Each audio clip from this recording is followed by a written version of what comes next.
오늘은 정말 많은 시도 끝에 만들어낸 완벽한 중식 계란 볶음밥입니다. 다른 말로는 당신의 볶음밥이 맛없는 이유. 자, 먼저 중식 볶음밥 연구를 위해 방문한 곳은 마포구에 위치한 진진입니다. 2017년 미슐랭 가이드가 도입된 이후로 매년 가이드에 등재된 검증된 맛집이라 할 수 있어요. 여기는 중국 동부에 위치한 양주식 스타일의 볶음밥인데 중국어로는 쇠금반, 계란이 마치 금가루를 뿌린 듯한 비주얼의 볶음밥입니다. 고슬고슬한 밥과 약간의 마라가 들어가 자극적인 향신료의 맛이 올라오는 동시에 부드러운 계란이 중화시켜줬습니다.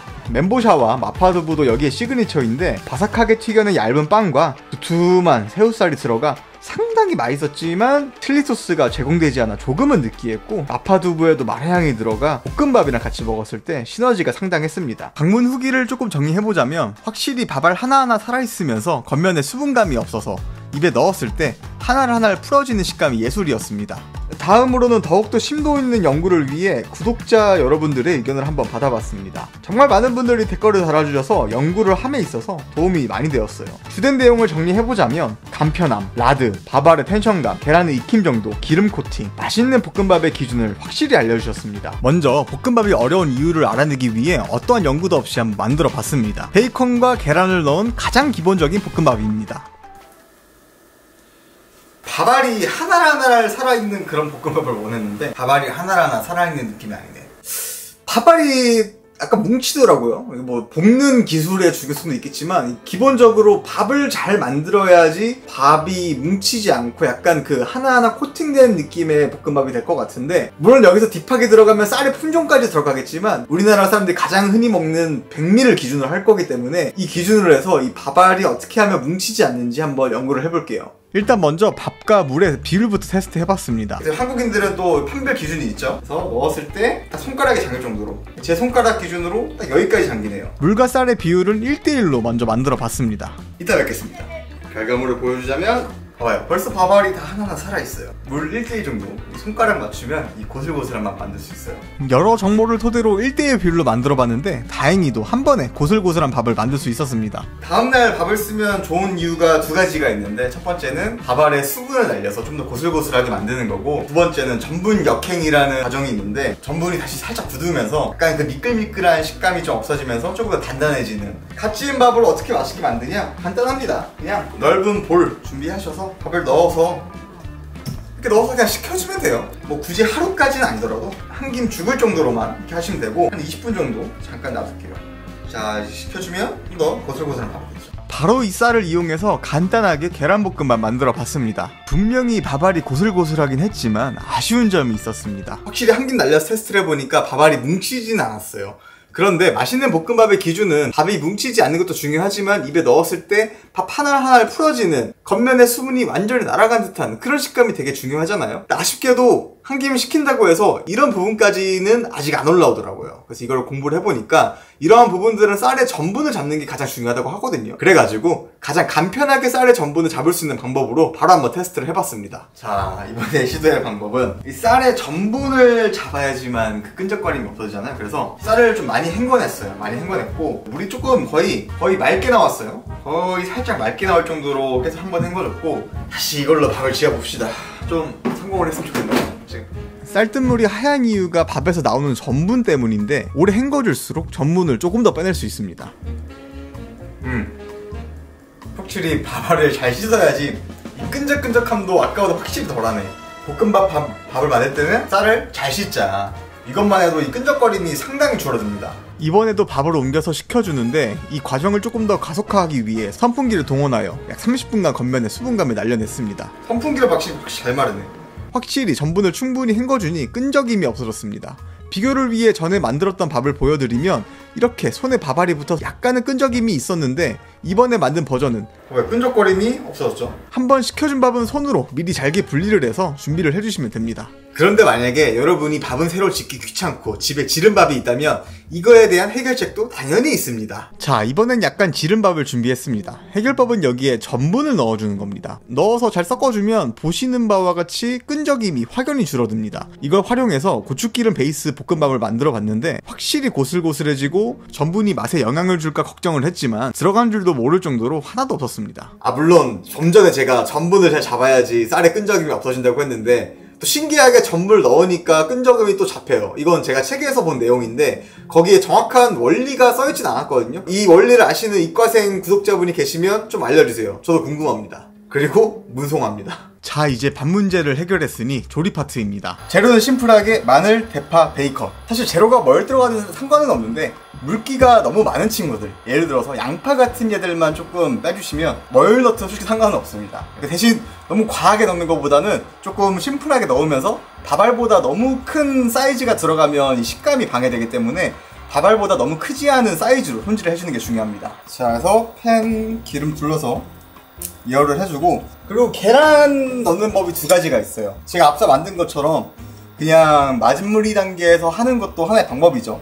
그거의 장점은 약간 밥알에 약간 계란이 코팅되면서 약간 황금빛으로 물든 볶음밥을 만들 수 있고, 제가 지금 보여드릴 방법은 조금은 더 전문점에서 사용하는 방식입니다. 팬 이렇게 예열을 해주고 계란물 풀어준 다음에 지금 이렇게 다 넣어요. 일단 계란 프라이를 만든 거예요. 약간 튀겨주듯이 먼저 계란 프라이를 만들어주는 거죠. 자, 너무 익힐 필요 없이 어느 정도 살짝만 익으면 계란을 옆으로 살짝 빼주는 거예요. 활용한 방법은 차근차근 알려드리고, 볶는 순서는 단백질부터, 고기부터 먼저 넣는 거죠. 먼저 지방이 녹아내리면서 맛있게 볶아낼 수 있는 거죠.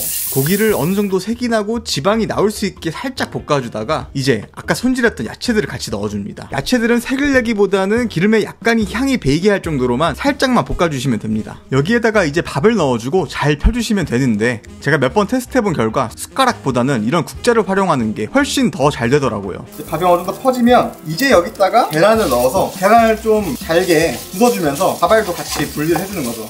이렇게 했을 때 차이점은 계란이 밥알처럼 느껴질 정도로 같이 곁들여 먹는 느낌이 좀 더 강해져요.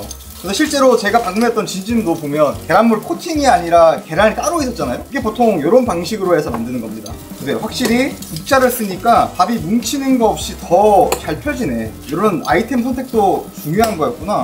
불은 고수들이 이렇게 파바박 하면서 빠르게 볶아내지만 저희 같은 누비 입장에서는 불을 약불로 해서 천천히 볶아내면서 밥알을 풀어주는 게 좋을 것 같아요. 이 정도면 밥알이 다 풀린 것 같아요. 자, 다음은 볶음밥의 활용 정점, 조미료를 넣을 타이밍입니다. 제보받은 몇 가지 제품을 직접 테스트하면서 특징들을 한번 분석해봤습니다. 요건 두반장, 요건 이제 라오깐마, 샨탄. 이거는 제 아시는 요식업 선배로부터 추천을 받았습니다. 처음 테스트해본 건 라오깐마입니다. 이건 중국 제품인데 고추 씨앗 기름의 베이스로 우리나라 사람들이 해외여행 갈 때 볶음 고추장을 챙겨가듯이 중국인들이 꼭 챙긴다는 국민 소스라고 합니다. 아, 이게 마라 향이 확 올라오네. 약간 마라식 볶음밥의 느낌이 될 것 같은데 먹어보겠습니다. 약간의 매콤함과 땅콩이 들어가서 약간의 고소함이 있어요. 아, 그 뒤에 살짝 마라 향이 올라오네. 평소에 마라를 좋아하시는 분들에게 추천하는 제품입니다. 제가 방문했던 진진과 상당히 유사한 맛을 낼 수 있었습니다. 다음으로는 두반장입니다. 이것 또한 중국 제품인데 우리나라의 된장과 비슷하게 콩을 발효시켜 만든 제품입니다. 쌈장이라 해도 믿을 수 있을 정도로 되게 유사한 맛이 나네. 이게 뭔가 얘는 좀 더 자극적인 것보다는 색깔이 살짝은 빨갛긴 하지만 자극적인 맛은 거의 없고 발효된 콩의 그런 감칠맛 이런 게 잘 살아있어요. 근데 만약에 두반장이 없으시면 쌈장 대체에도 차이점이 거의 없을 거라고 생각이 들 정도로 매우 유사합니다. 조금은 슴슴한 맛을 좋아하시는 분들에게 추천합니다. 자극적인 맛보다는 발효된 콩에서 올라오는 부드러우면서도 특유의 감칠맛을 낼 수 있는 제품입니다. 마지막으로 샨탄입니다. 일본에서 맞는 국민 소스라고 불리는 제품이라 합니다. 저도 이번에 처음으로 알게 된 제품인데 알려주신 선배님에게 감사의 인사를 드립니다. 성분표에 보니까 볶음밥에 필요한 모든 것이 다 들어가 있네. 간장, 돼지고기 추출물, 설탕, 돼지 지방, 마늘, 양파, 흰후추, 참기름, 생강, 분말. 그냥 볶음밥에 들어가는 모든 필수적인 요소들이 여기 다 들어가 있네. 이거 하나면 그냥 끝나네. 저의 기준 가장 이상적인 볶음밥의 기본적인 가이드라인을 잡아둔 제품이었습니다. 다른 거 하나 없이 이것만 넣어서 먹어도 정말 맛있는 볶음밥이 탄생합니다. 강력하게 추천드리는 제품입니다. 굴소스도 좋고 아니면 제가 앞서 보여드렸던 다른 것도 좋지만 전 샨탄, 저는 요걸로 종결하겠습니다. 요거면 그냥 끝납니다. 끝나. 다른 게 필요가 없어. 조미료는 마지막 단계에서 살짝만 넣어서 다른 향들을 압도하지 않도록 넣어주는 게 중요한 것 같습니다. 와, 밥알이 살아있어. 이 정도면 제가 여러분의 볶음밥이 맛없다고 칭할 수 있을 정도 아닌가요? 좋아요. 이렇게 잘 섞어주고 나면 그리고 맞다. 볶음밥은 또 불맛이 또 중요한데 저같이 뭐 인덕션 쓰는 사람 사실 불맛 내는 건 사실 불가능하고 뭐 화고를 쓴다고 해도 집에서 불맛 내기가 힘들잖아요. 또 두 가지 방법이 있어요. 두 가지 방법. 자, 첫 번째는 토치를 사용하는 겁니다. 토치를 활용해서 이렇게 불맛을 입혀주는 거죠. 토치를 쓰는 게 좀 무섭거나 부담스러우신 분들은 화유 제품이 있어요. 이 제품. 물향 나는 기름인데 그거 마지막에 반 스푼만 딱 넣어가지고 이렇게 싹 섞어주면 진짜 불맛이 납니다. 신기할 정도로. 볶는 기술이 그렇게 막 좋진 않아가지고 한 번 더 밥알을 좀 더 으깨주면서 밥알이 좀 살아있게 해줄게요. 나 이거를 딱 빠르게 다 풀어헤치면서 볶는 게 진짜 되게 스킬인 것 같아요. 뭐 저희가 최대한 할 수 있는 거는 노력을 투자해서 이거 한번 해내는 것밖에 더 없죠. 밥알을 최대한 분리해 주시고 볶음밥의 국물은 밥그릇에 담아서 뒤집어서 그릇에 올려주면 이야, 전문점 비주얼 저리가 아닙니까 이 정도면? 자, 이렇게 되면 여러분의 중식 계란볶음밥이 맛없는 이유가 완성이 되는 거죠. 자, 보면 밥이 이렇게 그냥 완전 풀어헤쳐지죠. 뭉치는 거 없이 그냥 밥알이 그냥 무너집니다. 모래로 만든 성이 바닷물과 딱 맞으면 쫙 흩날리잖아요. 이게 다 밥알이 살아있기 때문에 가능한 겁니다. 밥이 진짜 하나하나 입에서 느껴져. 진짜 만족스럽다 이거. 지금 이게 7번째인가 8번째인가 그런데 그럼에도 불구하고 맛있습니다. 확실히 계란물에 코팅된 거는 수분감이 살짝은 이 꼬들꼬들한 밥알 식감을 살짝은 방해한 느낌이 없지 않아 있었는데 이렇게 하니까 이 꼬들꼬들한 식감이 오히려 더 돋보이는 것 같아요. 푹신한 계란이랑 밥알이 같이 씹히면서 이게 또 대비가 되면서 이 살아있는 느낌이 확 느껴지네. 야, 제일 중요한 거 보니까 볶을 때 잘 누르는 거랑 씻을 때 전분을 충분히 한번 헹궈주는 이 두 가지가 이 살아있는 밥알을 만드는 게 가장 큰 역할을 한 것 같아요. 계란볶음밥 해드시길 바라면서 전 다음에 더 맛있고 재밌는 영상으로 찾아뵙도록 하겠습니다. 감사합니다.